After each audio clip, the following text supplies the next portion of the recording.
구역장 성경 공부하겠습니다. 그리스도가 오실 때라는 제목입니다. 본문은 이사야 35장 1절에서 10절을 본문으로 합니다. 성탄이 다가오는 주일날 우리가 받았던 말씀이지요.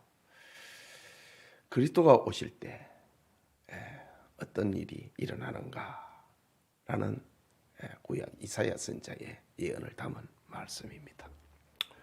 주보를 참고하시고 문제 보겠습니다. 이스라엘의 타락한 결과를 상징적으로 표현한 세 가지 지역은 무엇인가요? 광야, 메마른 땅, 사막. 어떤 생명력이 없는 곳이지요. 이것이 바로 이스라엘의 타락을 상징적으로 표현한 지역입니다. 반대로 이스라엘의 회복을 상징적으로 표현한 세 가지 지역은 무엇인가요? 이사야 35장 2절을 보면은 레바논, 갈멜, 샤론, 이스라엘의 그 비옥한 땅, 사람이 살고 또 살고 싶어하고 초목이 무성한 그런 지역, 이것을 이제 이스라엘의 회복을 상징하는 지역으로 이사야 선자는 예언하고 있습니다. 3번입니다.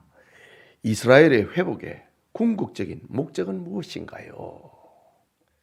35장 2절에 여호와의 영광을 보게 된다. 본문 그대로 하나님의 아름다움을 보게 될 것이다. 죄로 인하여서 하나님과 인간은 단절이 됩니다. 그것은 에덴 동산에서부터 그랬지요. 하나님이 먹지 말라고 명하신 선악과를 하와가 먹고 함께한 아담에게 주어서 먹게 되니까 마음에 죄가 들어오니까 하나님이 무서운 거예요. 그래서 동산 나무 깊은 곳에서 숨었다. 하나님과의 분리, 단절입니다.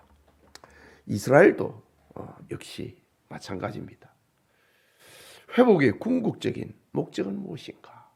하나님과 단절되고 분리된 그것이 다시 결합이 되는 것. 하나님의 여호와의 영광을 보게 된다. 하나님의 아름다움을 보게 된다. 저 요한계시록의 표현대로 하면은 나는 너희 하나님이 되고 너희는 내 백성이 되리라. 이제 분리되었던 것이 하나가 되는 걸 말하지요. 4번입니다. 유명한 구약학자 에드워드 영은 이 회복의 역사를 무엇이라고 했나요? 설교문에서 답을 찾아보시라. 에드워드 영은 이 회복의 역사를 가리켜 제2의 창조다. 제2의 창조. 잃어버린 하나님의 형상을 다시 되찾는 것. 이제 그리스도가 오실 때라는 제목이잖아요. 그리스도가 오시면은 우리는 하나님의 형상을 되찾게 됩니다. 영접하는 자, 곧 그 이름을 믿는 자에게는 하나님의 자녀가 되는 권세를 주셨으니 회복입니다.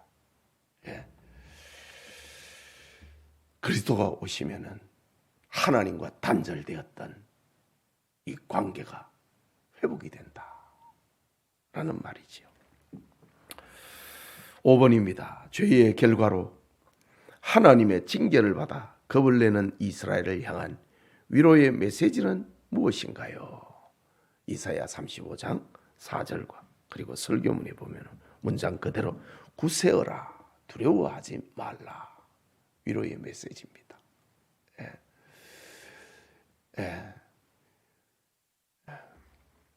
그리스도가 오시면 굳세어라, 두려워하지 말라. 이것이 위로의 메시지입니다. 수고하고 무거운 짐진 자들아 다 내게로 오라.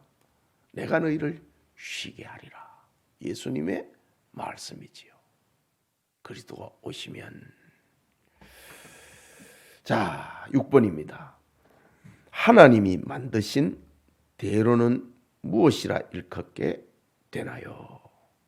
35장 8절에 보면은 하나님께서 하나님 자신에게로 오는 대로를 만드는데 그 대로를 무엇이라 일컫게 되나? 거룩한 길이다. 이사야 35장 8절에 그 길을 거룩한 길이라 할 것이다. 예수님 자신이 바로 내가 곧 길이요 진리요 생명이니 나로 말미암지 않고는 아버지께로 올 자가 없느니라. 예수님 자신이 거룩한 길이라는 말입니다. 그런데 이것을 예수님이 탄생 700년 전에 이사야 선지자가 그리스도가 오시면은 이런 일이 일어날 것이다 예언하고 있는 겁니다. 7번입니다. 하나님이 만드신 대로를 걸을 수 있는 자는 누구인가요? 본문 8절에서 10절까지 그리고 설교문에 나오는 말. 하나님이 만드신 대로를 저 천국 가는 길이지요. 하나님을 만나는 길입니다. 그 길을 누가 걸을 수 있느냐? 오늘 본문에는 속량함을 입은 자, 구속함을 입은 자, 구속 그리고 속량이라는 말을 8절에서 10절까지 반복적으로 사용합니다. 그 길을 누가 걷느냐 이죠. 그 길을 누가 걸을 수 있느냐? 하나님이 만드신 그 대로를 누가 걸을 수 있느냐? 누가 그 길을 걷고 하나님을 만날 수 있고 천국에 올 수 있느냐? 속량함을 얻은 자, 구속함을 입은 자가 그 대로를 걷게 된다라고 했습니다. 8번입니다. 이스라엘이 회복되는 날 그들 앞에 사라지는 것은 무엇인가요? 35장 10절 그리고 설교문에 나오는 말씀. 슬픔과 탄식은 사라지리라. 예수님께서 제자들에게 묻습니다. 너희가 평안하냐? 슬픔과 탄식이 너희를 떠나느냐? 예수님이 하시는 말씀이죠. 내가 너희에게 평안을 주노니 세상이 주는 것과 같이 아니하리라. 예수님께서는 이렇게 평안을 주신다 이죠. 슬픔과 탄식이 물러가게 하고 평안을 주시는 예수님입니다. 그리스도가 오시면은 일어나는 일이다. 구약의 이사야 선지자가 이것을 바라보면서 위로를 얻고 용기를 얻었습니다. 오늘의 우리는 이 오신 예수님을 믿음으로 구원을 얻고 평안을 누리고 있는 겁니다. 우리가 이 평안을 누려야 된다. 그리스도가 오실 때에 일어나는 이 축복을 우리는 누려야 한다라는 겁니다. 자, 그다음에 마지막으로 다음 빈칸을 채워보세요. 로마서 8장 19절과 21절에 피조물이 고대하는 바는 무엇이 나타나는 것이니? 하나님의 아들들이 나타나는 것이니. 피조물이 고대하는 바 하나님의 아들들이 나타난다. 예수님으로 말미암아 예수님을 믿는 이들은 하나님의 아들이 되잖아요. 영접하는 자, 곧 그 이름을 믿는 자들에게는 하나님의 자녀가 되는 권세를 주셨으니 예수님이 오심으로 그를 구주로 믿는 자는 하나님의 자녀가 되는 겁니다. 이 피조물들이 하나님의 아들들이 나타나기를 기다렸다. 하나님의 자녀들이 이 피조 세계를 사용해 주기를 기다렸다는 거지요. 왜? 불신자가 자기를 사용하는 것은 지음을 받은 본래의 목적이 아니거든요. 그래서 이 피조 세계가 불신자들이 자기를 사용하는 걸 가리켜 끙끙 신음하고 있다. 그래서 신자들이 피조 세계를 사용해 주기를 원하고 있다. 다 마찬가지입니다. 자동차도 그렇고 집도 그렇고 땅도 그렇고 바다도 그렇고 산도 그렇고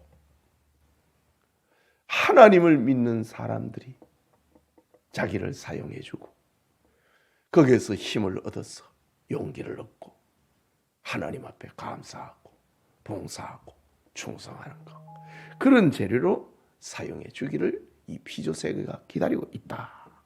로마서 8장 19절과 21절을 다시 보면 피조물이 고대하는 바는 하나님의 아들들이 나타나는 것이니 그 바라는 것은 피조물도 썩어짐의 종로로 탄 데서 해방되어 무엇의 영광의 자유에 이르는 것이라? 하나님의 자녀들의 영광의 자유에 이르는 것이라. 하나님의 자녀들이 이 피조물을 사용해 주면은 그 영광의 자유에 피조세계도 이르게 된다. 본래의 목적대로 사용해 주니까 이 피조물이 좋아한다 이 말입니다. 썩어짐의 종로 불신자들이 자기를 사용하는 걸 싫어하고 신자들이 자기를 사용해 주는 것을 피조물이 기뻐한다. 왜? 신자들이 자기를 사용을 이 피조물을 사용을 해서 하나님 앞에 영광을 올려드리면 그게 영광의 자유에 이르는 것이라. 본래 지음을 받은 목적대로 되었다는 사실 앞에 이 피조세계가 즐거워한다라고 합니다. 자, 이거 얼마나 축복스러운 말씀이고 참 우리의 인생관 그리고 이 물질관 그런 삶을 우리에게 분명하게 하고 있는 그런 말씀입니까? 자, 두 번째 질문입니다. 이사야 35장 5절에서 7절에 예수님이 그러면은 그리스도가 오시면은 일어나는 일이 있잖아요. 예수님이 가시는 곳마다 예수님의 손길이 닿는 곳마다 이런 기적의 역사가 일어난다. 그거를 이사야 선지자가 지금 예언하고 있는데 그 문장입니다. 5절에서 7절에 그때에 무엇에 눈이 밝을 것이며 맹인의 눈이 밝을 것이고 예수님이 그렇게 하셨지요. 또 무엇에 귀가 열릴 것이라 못 듣는 사람의 귀가 열릴 것이며 그때에 누구는 사슴같이 뛸 것이며 저는 자는 사슴같이 뛸 것이며 무엇에 혀는 노래하리니 말 못하는 자의 혀는 노래하니니 이는 어디에서 물이 솟겠고 광야에서 물이 솟겠고 어디에서 시내가 흐를 것임이라 사막에서 시내가 흐를 것임이라. 뜨거운 어디에서 무엇이 변하여 못이 될 것이고 사막이 변하여 못이 될 것이고 무엇이 변하여 원천이 될 것이라 메마른 땅이 변하여 원천이 될 것이며 무엇에 풀과 갈대와 부들이 날 것이며 성냥 위에 눕던 곳에 풀과 갈대와 부들이 날 것이다. 이스라엘의 타락을 상징적으로 표현했던 지역들이 있잖아요. 광야, 메마른 땅, 사막. 여기에 사람 살 곳이 될 것이다. 바로 그리스도가 가는 곳마다 이런 생명운동이 일어나는 겁니다. 저 팔레스틴 땅에서 예수님이 살아계실 때에 그랬고 이 지구촌에 복음이 전파되는 곳에 하나님과 단절되어서 광야와 같고 메마른 땅 같고 사막같이 하나님과 단절이 되어 생명을 잃어버린 곳에 사람이 살 곳이 되고 축복의 땅으로 변화되는 것, 그것이 바로 복음이 전파되는 곳에서 일어나는 일입니다. 자, 하나님께서 천국 가는 대로, 자신에게 오는 대로를 만드셨다고 했는데 그 대로를 거룩한 길이라고 했지요. 요한복음 14장 6절에 예수께서 이르시되 내가 곧 길이요 진리요 생명이니 나로 말미암지 않고는 아버지께로 올 자가 없느니라. 하나님이 만드신 대로는 바로 예수님 자신을 가리키는 말이었다. 예수님께서 말씀하셨습니다. 그 다음에 이제 설교문에 나오는 마지막 문장 하나. 그리스도는 사막 같은 우리의 삶을 무엇으로 재창조하십니다? 낙원으로 재창조하십니다. 죄로 마비된 우리의 영육을 무엇하시며? 치료하시며 우리를 향해 어디를 향한 거룩한 대로를 열어놓으셨습니다. 천국을 향한 대로를 열어놓으셨습니다. 낙원, 치료, 천국, 이렇게 빈 공간을 채우면 되겠습니다. 우리 지난주에 구역을 새로 편성을 하고 이번 주에는 새 구역이 모이게 되겠지요. 우리 구역장님들 구역 공부를 잘 숙지하셔서 예배를 인도하시기 바랍니다. 기다려지는 구역 모임을 만드시길 바랍니다. 기도합시다. 하나님, 주님의 은혜를 받은 이들이 또 은혜 위에 은혜를 덧입히시사 구역장에 직분을 주시니 감사합니다. 금년 한 해 동안에 구역장으로 임명을 받았으니 이 직분 잘 감당할 수 있도록 건강을 주시고 가정을 지켜주시고 필요한 물질도 공급하여 주옵소서. 그래서 구역원들이 구역 모임을 기다리고 즐겁고 또 자신의 아픔을 기도 제목을 내놓고 함께 기도하는 아름다운 구역 모임, 살아있는 교회의 세포 조직이 되어지도록 은혜 베풀어 주시옵소서. 감사합니다. 예수님 이름으로 기도합니다. 아멘.